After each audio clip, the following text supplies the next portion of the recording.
نحمد و نصلی علی رسول الکریم اما بعد اعوذ باللہ من الشیطان الرجیم بسم اللہ الرحمن الرحیم۔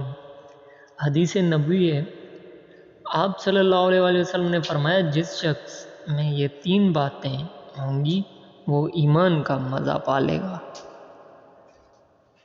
ایک یہ کہ وہ شخص جسے اللہ اور اس کا رسول ان کے ماں سوا سے زیادہ عزیز ہو، اور دوسرا یہ کہ کسی بندے سے محض اللہ ہی کے لیے محبت کر لے، اور تیسری بات یہ کہ جسے اللہ نے کفر سے نجات دی ہو پھر دوبارہ کفر اختیار کرنے کو وہ اپنا برا سمجھے جیسا آگ میں گر جانے کو برا جانتا ہے۔